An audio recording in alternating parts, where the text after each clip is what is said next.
Hello folks, I'm Ben Tannehill. I saw some great movies from last year, and I really want to give my quick reviews on them. First, there's Frankenweenie. It's a stop-motion animated film produced by Disney and directed by Tim Burton. It takes place in a time period kind of similar to the 1950s, and it's about a boy named Victor Frankenstein who's interested in science, making movies, and playing with his pet dog Sparky. One day, however, Sparky is hit by a car, and Victor uses his science to bring his dog back to life, and he tries hard to keep it a secret. The key word being try. Now, this is a movie that I had high expectations for, and when I went to see it, it exceeded my expectations. Out of the two Tim Burton movies that were released last year, this is one that felt like a Tim Burton movie, although I did like Dark Shadows.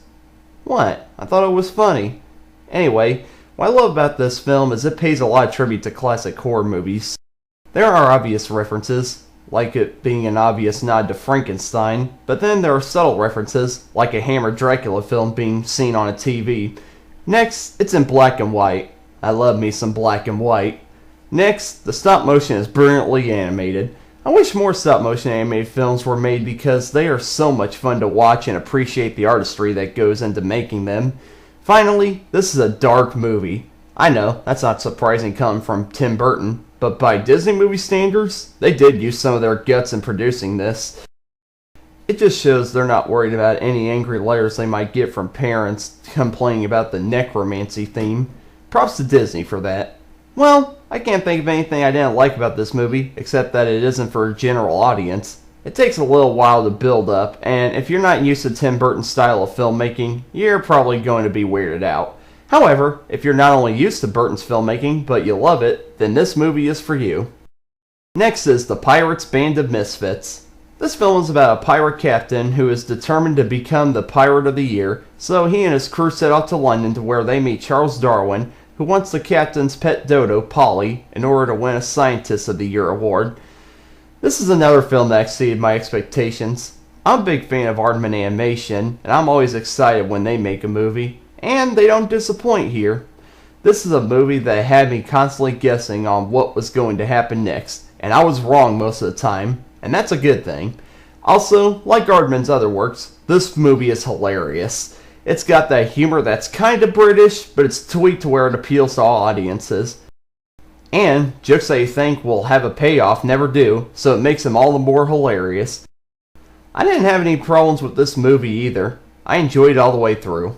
It wasn't a big hit at the box office, but I see it as becoming a cult film as the years go on.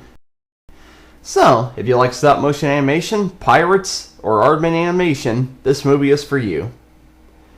We now move on to the Three Stooges. It concerns our three favorite knuckleheads named to raise money to help save their orphanage, but they get caught up in a wacky murder mystery.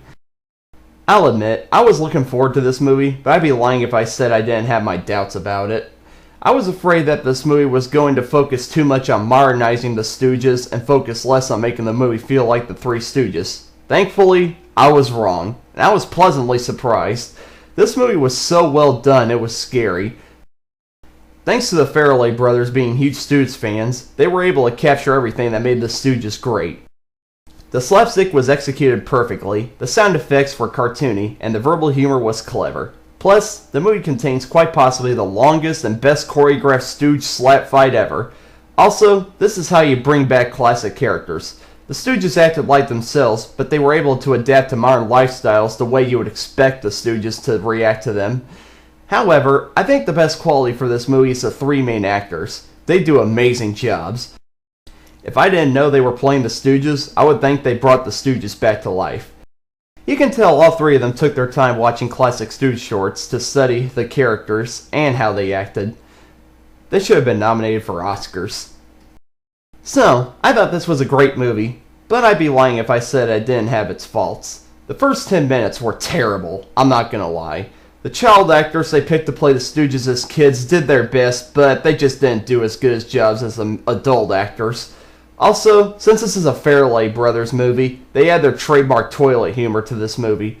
Come on, guys, it's the Three Stooges. Can't you leave out the farts for one movie? But since the slapstick is so good, I easily forget about the crude stuff. So, despite its minor flaws, I thought The Three Stooges was a great movie, my favorite comedy movie from last year. Alright, time for the one you were all waiting for. I'm finally going to give my review on Wreck-It Ralph. So, this film is about a video game villain named Wreck-It Ralph who's tired of never getting any recognition for being the villain, so he goes game hopping to try to win a medal and become a hero.